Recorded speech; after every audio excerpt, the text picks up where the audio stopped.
Selamat datang kembali di channel saya. Materi kita hari ini adalah pengembangan konsep produk. Jadi di video sebelumnya kita sudah membahas mengenai metode untuk mengetahui spesifikasi produk seperti apa yang harus kita buat dengan mempertimbangkan benchmarking dari para pesaing-pesaing yang sudah ada sebelumnya. Nah, di video kali ini kita mulai mempelajari metode untuk pengembangan konsep produk setelah kita tahu spesifikasi seperti apa sih yang dibutuhkan untuk bersaing di dunia industri.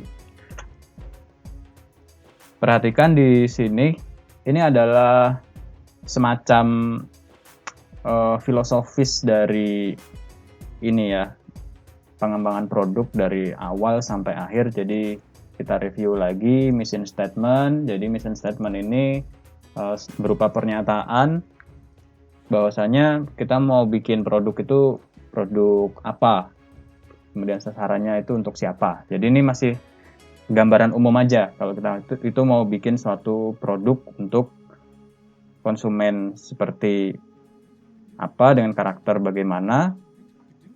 Nah, kemudian identify customer need, ini kita mempelajari kebutuhan dari konsumen. Jadi tolong dibedakan antara kebutuhan dan keinginan konsumen gitu. Jadi kebutuhan konsumen itu adalah hal-hal yang harus kita selesaikan dalam produk yang kita buat. Jadi produk kita menjawab kebutuhan konsumen. Kalau keinginan konsumen itu merupakan tambahan fitur spesifikasi yang fungsinya untuk lebih ke menambah nilai dari produk yang dipakai konsumen. Jadi produk tersebut harus memenuhi kebutuhan konsumen. Kemudian jika ingin lebih baik lagi, kita bisa rancang produk yang juga memenuhi keinginan konsumen. Jadi prioritasnya adalah kebutuhan konsumen.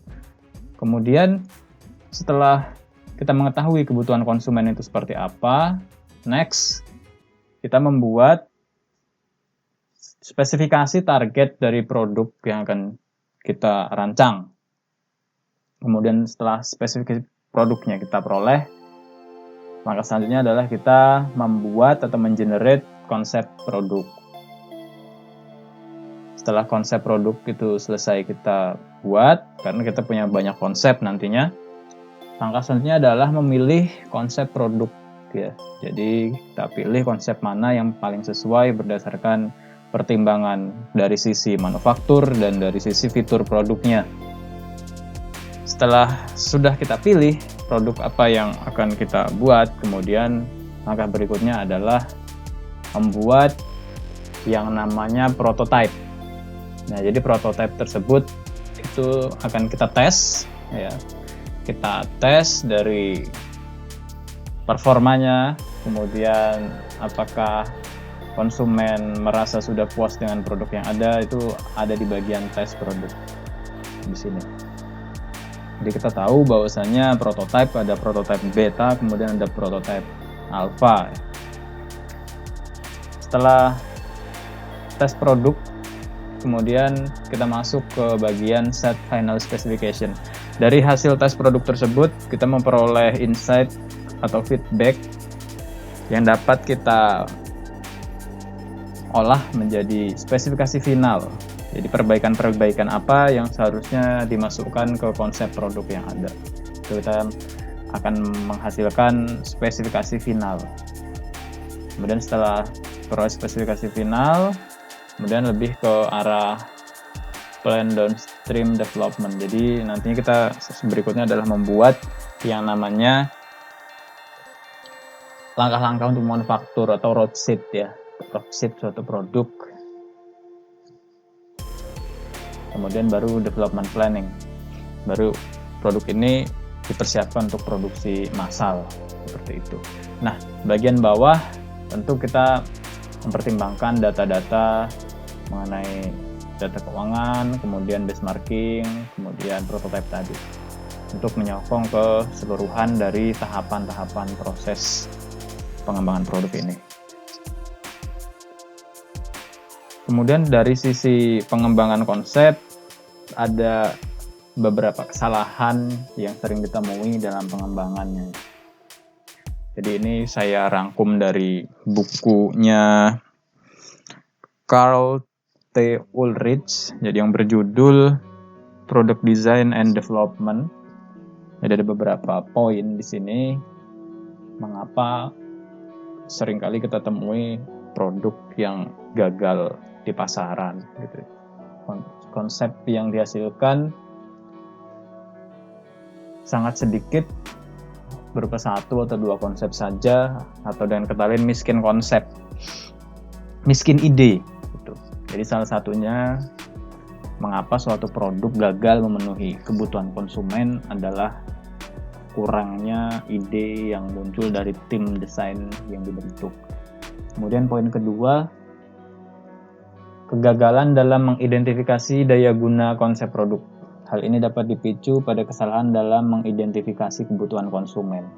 Nah, kesalahan dalam mengidentifikasi kebutuhan konsumen itu seringkali disebabkan oleh ego dari desainer atau tim pendesain itu sendiri. Jadi, seringkali need statement yang muncul itu gagal untuk diolah menjadi bahasa teknis gitu. Jadi engineer lebih mengedepankan pendapatnya ketimbang pendapat end user itu sendiri, sehingga produk yang dibuat itu bukan menjawab dari need-nya user, tetapi menjawab need dari engineer-nya. Jadi seperti itu. Selain disebabkan oleh hal teknis dari internalnya, kegagalan dalam mengidentifikasi daya guna ini juga dapat disebabkan oleh hanya dominasi ya. Jadi poin ketiga yaitu tim hanya didominasi oleh 1 atau 2 orang saja gitu. Poin keempat, solusi yang dibuat tidak efektif. Hal ini dapat terjadi karena lemahnya kemampuan berpikir kritis. Oleh karena itu, seringkali dalam melakukan brainstorming dibutuhkan orang atau personel yang berasal dari background pendidikan yang berbeda gitu. Oleh karena itu mengapa kok dalam pengembangan suatu produk baru tidak hanya engineer mesin saja atau engineer elektro, tetapi orang-orang yang memiliki background dari sisi bisnis, dari sisi finance gitu ya, kemudian human relations atau public relations itu juga penting gitu.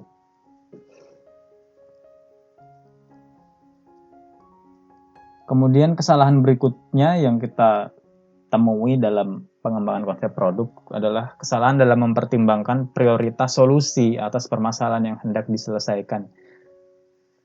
Ketika kita mengidentifikasi permasalahan, kemudian memutuskan mana seharusnya yang harus diprioritaskan gitu dari sekian banyak permasalahan itu, tentu kita memerlukan pertimbangan-pertimbangan dari sisi engineer dan dari sisi dampak sosial dan lingkungan.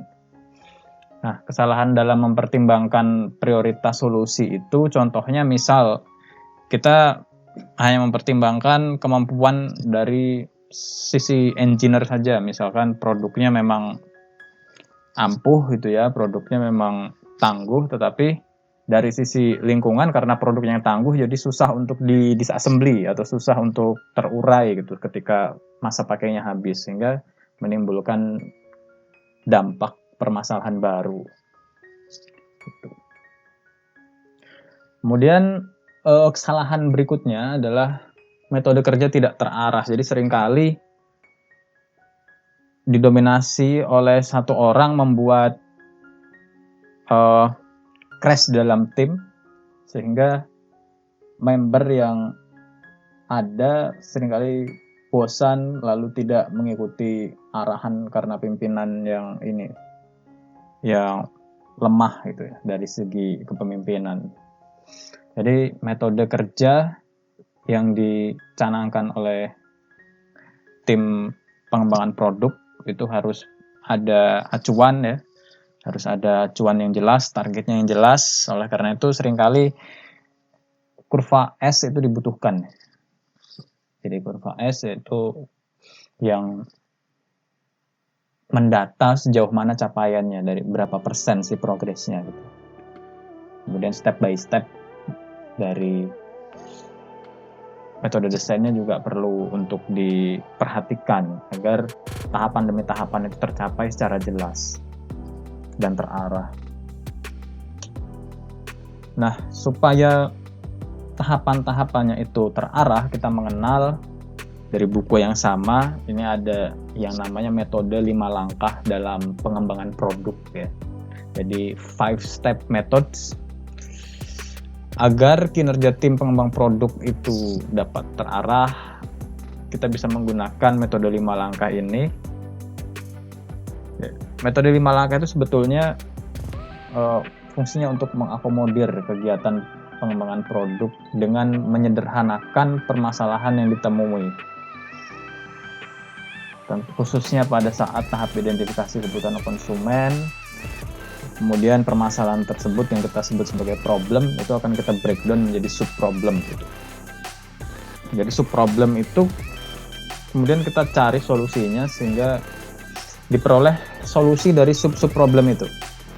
Jadi sub solusi itu kalau udah ketemu semua itu kan akan menjadi solusi umum ya. Jadi membentuk suatu yang total solution.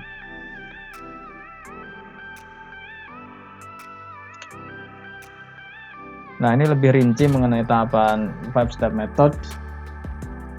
Yang pertama adalah clarify the problem. Jadi kita menjabarkan atau membahasakan sebetulnya masalah apa yang ada dan akan diselesaikan gitu. Dan problem decomposition itu kita pecah permasalahan utama tadi jadi sub problem. Kemudian fokus pada critical sub problem. Jadi tentu suatu permasalahan ada sebab utama ya, ada sebab utama yang mendasari mengapa permasalahan tersebut terjadi. Nanti kita akan lihat contohnya. Kemudian tahap kedua adalah search externally. Jadi search externally maksudnya seperti apa? Jadi maksudnya kita mencari ya. Saya bahasakan mencari sumber literatur. Jadi ini bisa disebut juga literatur review, dan sumbernya itu bisa dari pengguna, kemudian bisa dari orang yang memang ahli di bidang tersebut. Maksudnya itu orang yang ahli. Kalau kita mau membuat, misal kita mau membuat cangkul ya, kita cari apa saja problem yang ditemui petani itu. Kalau usernya berarti kan petani. Kemudian untuk expert ya mungkin bisa kita tanya ke pabrik cangkulnya gitu yang membuat cangkul, atau juga kita bisa tanya ke industrialis yang menggunakan cangkul tersebut. Kemudian dari sisi paten ya, poin ketiga untuk tahap search eksternal itu kita bisa identifikasi kelebihan dan kekurangan suatu produk itu dari paten ya, paten yang ada. Dan literatur ini lebih ke report dari performa, jadi lebih ke karya ilmiah mungkin atau paper. Kemudian benchmarking sudah saya jelaskan di video penentuan spesifikasi. Jadi kalau Anda yang baru mengikuti video ini bisa cek di video sebelumnya mengenai penentuan spesifikasi dalam perancangan desain produk. Yang ketiga dari tahapan 5 step method adalah search internally. Jadi search internally itu lebih ke arah diskusi kelompok ya, atau group discussion dan individual. Kalau saya tidak menyarankan individual ya. Jadi kalaupun ada individual, harus ada suatu metode atau mekanisme untuk memposting ide dari masing-masing anggota kelompok. Jadi setiap orang berhak untuk bersuara, setiap orang berhak untuk memberikan ide terhadap konsep seperti apa yang akan dirancang. Itu search internally. Nah, search internally membutuhkan keaktifan semua member. Jadi tidak ada member yang mendominasi idenya atau memaksakan ide ya. Kadang-kala kan orang yang tipikalnya alpha gitu, alpha man atau alpha woman, itu cenderung untuk memaksakan ide gitu, padahal idenya belum tentu suitable atau belum tentu sesuai dengan need dari customernya. Nah, jadi search internal itu memang membutuhkan kebijaksanaan dari masing-masing individu gitu. Dan kelapangan dada apabila idenya memang tidak disetujui atau tidak sesuai. The search internally. Yang keempat adalah explore systematically. Nah, explore systematically ini ada dua jenis ya. Jadi ini lebih ke masalah teknis nantinya. Jadi explore systematically itu yang pertama kita bisa menggunakan classification tree, kemudian combination table. Kita juga akan bahas nanti di slide berikutnya. Yang kelima, reflect the solution and the process gitu. Jadi melihat kembali solusi yang sudah dibuat dari sekian banyaknya ide, konsep produk, kemudian kita pilih, lalu tim desain itu berdiskusi kembali melihat apakah memang benar ide tersebut sudah final atau perlu ada perbaikan. Jadi ada constructive feedback di sana. Constructive feedback dari masing-masing member yang terlibat.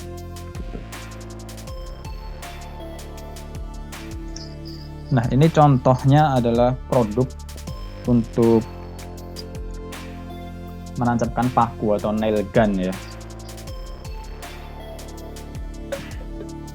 Jadi permasalahan yang timbul dalam pengembangan produk seringkali sangat kompleks. Perancang dituntut untuk menyelesaikan permasalahan tersebut melalui produk yang akan dibuat. Kesalahan menentukan masalah utama dalam proses perancangan dapat berakibat kegagalan produk untuk memenuhi kebutuhan pelanggan. Oleh karena itu diperlukan breakdown dari permasalahan yang ada. Nah, ini adalah penjelasan berikutnya mengenai breakdown seperti apa sih yang dimaksud gitu. Jadi langkah pertama dalam mendekomposisikan masalah yang kompleks kita dapat lakukan dengan membuat black box. Jadi di sini disebut black box. Jadi black box itu bukan berarti kotak hitam ya. Jadi semacam diagram gitu. Black box yang berisi informasi mengenai apa aja sih yang terlibat dalam ini alur untuk alat yang akan kita rancang gitu. Sistem kerjanya itu seperti apa gitu. Jadi yang paling umum itu ya kalau di bidang teknik atau engineering, khususnya teknik mesin ya ada energi, material, dan kontrolnya ya atau sinyal. Nah, di sini Anda perhatikan di black box diagram ini ada input, kemudian alatnya. Di sini kita mau mendesain, misalkan kita mau membuat konsep handheld nailer. Itu nail gun yang bisa kita bawa gitu ya, bisa bawa tanpa harus dicolok ke listrik. Jadi seperti itu. Kemudian output, input, kemudian alatnya, kemudian output gitu. Inputnya apa? Energi yang masukkan dari energi apa aja, kemudian outputnya jadi energi apa. Kemudian dari material, di sini kan materialnya paku ya, dari paku, kemudian masuk ke handheld nailer, kemudian outputnya jadi apa? Material, driven nail, jadi pakunya yang semula diam jadi paku, bergerak. Dan signal to trip. Jadi ini sinyalnya bakal seperti apa? Jadi ini dipicu oleh apa sih gitu.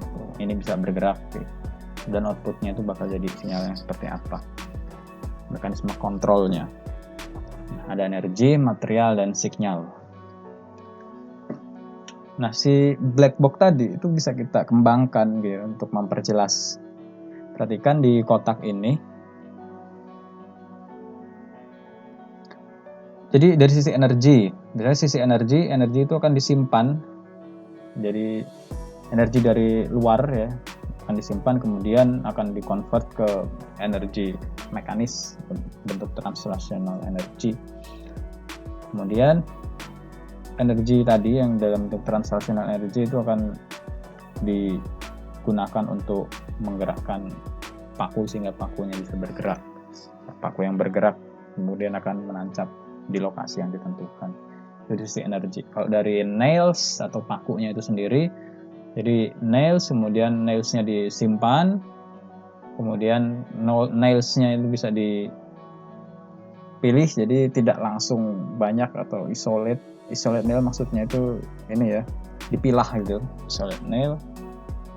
Kemudian nail yang udah terpilih tadi itu dikenai energi dalam bentuk translational energy, kemudian dapat bergerak. Strip of tool, nah ini jadi ini sense strip.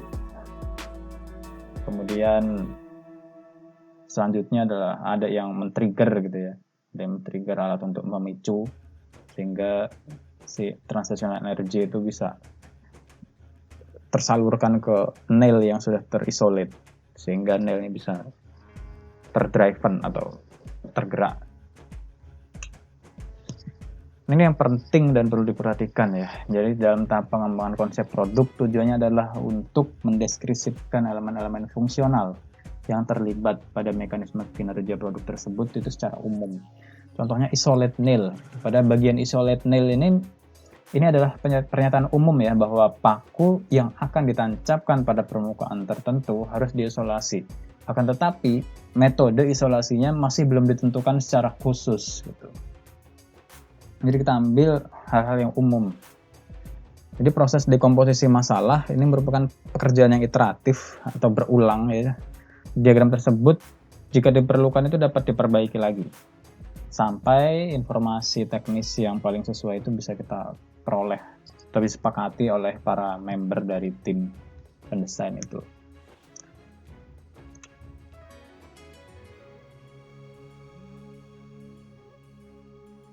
Jadi ini ada tips ya mengenai decomposition problem. Jadi Anda bisa menganalisis black box itu dari produk yang sudah ada, produk pesaing.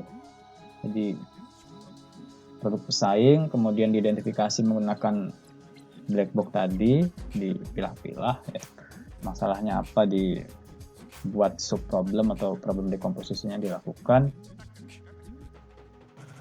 Jadi analisis sehingga kita bisa punya gambaran gitu yang jelas mengenai mekanisme yang dimiliki oleh produk pesaing. Kemudian tips yang ketiga ini, buatlah lebih banyak konsep ya. Beberapa konsep dapat digabungkan untuk menghasilkan konsep baru yang belum pernah terpikirkan sebelumnya. Jadi composition problem. Kemudian search externally. Search externally ini tadi sudah kita singgung di awal, ini adalah metode untuk mencari sumber data dari luar perusahaan atau dari luar tim pendesain. Ini salah satunya adalah dengan paten ya. Jadi Google, Anda bisa memanfaatkan Google Paten untuk mendapat informasi mengenai produk pesaing yang sudah ada. Jadi Google Paten ini cukup jelas definisi dari ininya, fitur-fitur yang ada di produk yang sudah dipatenkan. Jadi Anda dalam mendesain produk supaya tidak terkena klaim dari pihak yang sudah mempatenkan produknya, Anda bisa pelajari dari paten. Ini search internally. Jadi nah ini yang saya maksud dari tiap-tiap individu tadi. Individu itu bisa menuliskan idenya, ini brainstorming ya dari masing-masing ide. Jadi dibuat list seperti ini dari kontrol, material dan lain-lain sebagainya. Nah nanti di tiap lembaran post-it ini kan kertas ini diberi nama siapa yang punya ide ini gitu. Udah ditempelkan di dinding lalu dievaluasi, diidentifikasi. Itu untuk search internally. Setelah search internally, langkah selanjutnya adalah kita mengeksplor ya secara sistematis ide-ide yang masuk tersebut. Jadi misalkan di sini Anda lihat tabel ya, solution to problem of storing or accepting energy. Jadi problemnya apa aja tadi dari sisi store atau menyimpan dan menerima energi. Kemudian solusinya itu apa aja gitu. Solusinya misalnya untuk single impact pakunya gitu satu-satu gitu ya, single impact atau multiple impact, dan ini cara kerja ininya ya, alatnya ya. Jadi apakah dia nekan pakunya itu hanya sekali ataukah berkali-kali gitu ya. Kalau dia berkali-kali apakah harus sampai ratusan, puluhan atau ribuan kali ya gitu. Jadi pakai impact ataukah ditekan ataukah jangan-jangan ditwist gitu kan. Untuk menancapkan paku kan caranya banyak ya, bisa ditekan sekali dia udah nancap, kemudian ditekan berkali-kali, kemudian bisa juga diputar. Nah, terserah, itu nanti tergantung brainstorming dari anggota yang ada. Ini contohnya explore systematically itu seperti ini.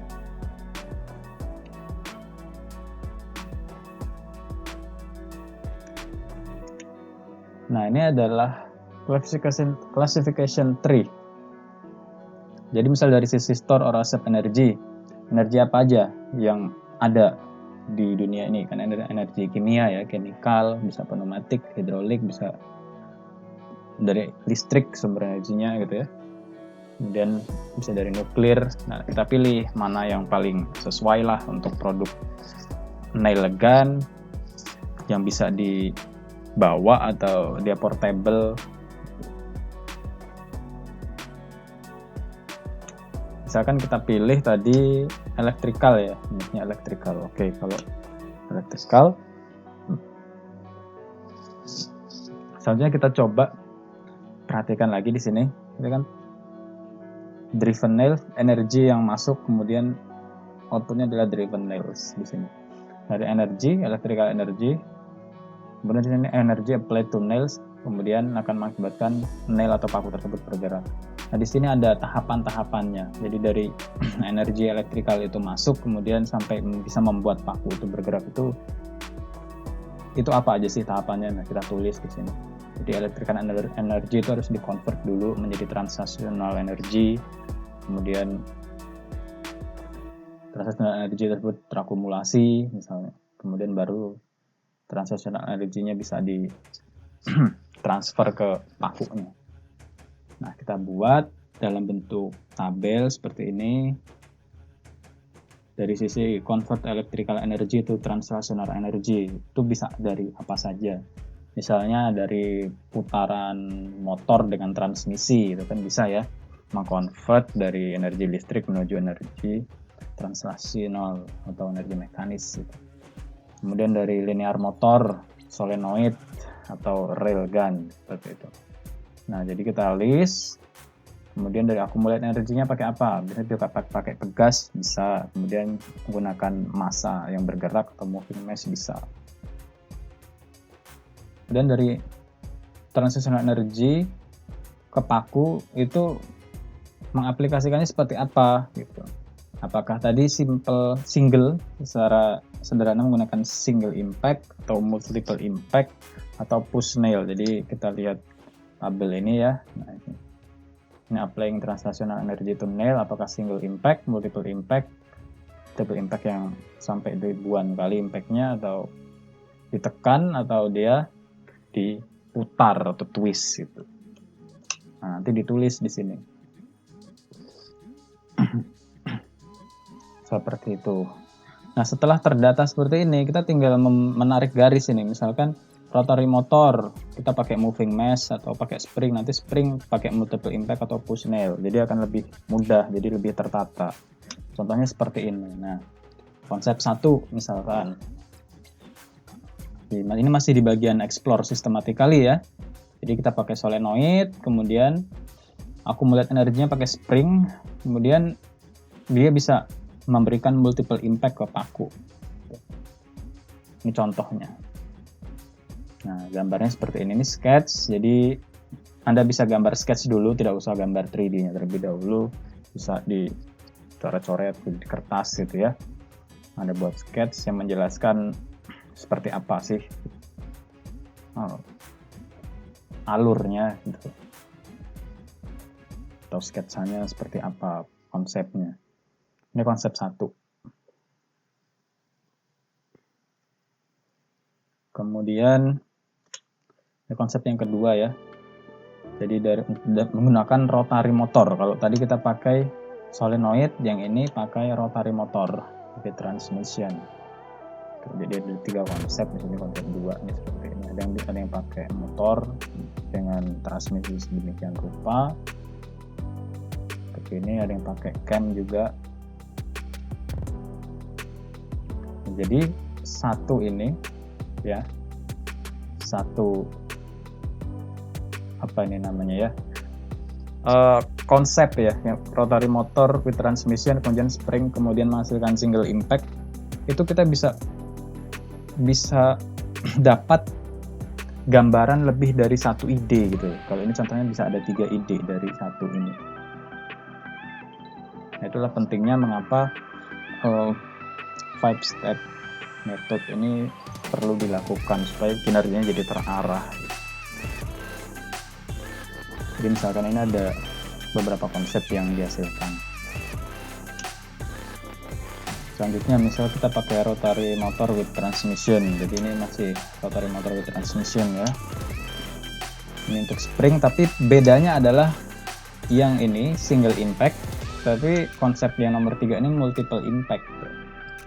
Nah, itu bedanya. Dan multiple impact biasanya bisa seperti ini.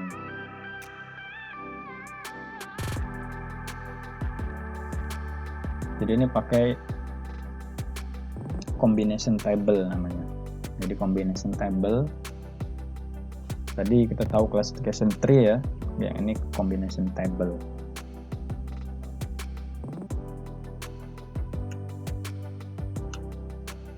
Dan konsep nomor 4 dari combination table, misalnya pakai linear motor juga bisa. Ini untuk mengkonvert energi listrik menjadi transactional energy. Linear motor, dan ini menggunakan moving mass ya, massa yang bergerak seperti ini misalnya. Kemudian impact yang dihasilkan single atau satu single impact seperti ini.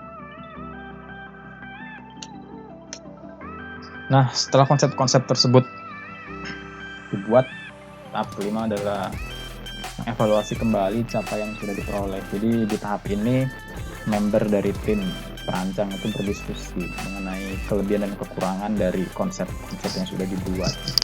Jadi di sini terjadi perdebatan gitu. Nah, yang paling penting di sini adalah objektivitas dari masing-masing member ya, untuk menilai konsep yang ada, dan juga pengetahuan dan kemungkinan kekurangan dan kelebihan dari konsep yang ada itu harus diidentifikasi. Nah, ini ada di tahap kelima ini.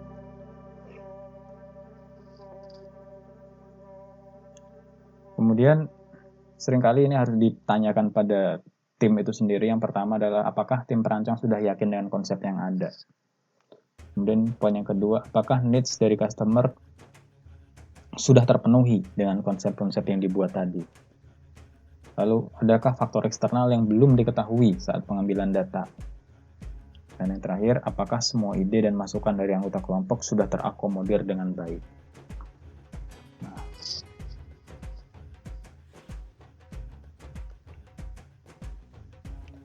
Nah, setelah refleksi sudah dilakukan, kemudian tim sudah memiliki konsep yang terbaik di antara konsep yang ada berdasarkan berbagai macam pertimbangan dan pendapat dari member tim.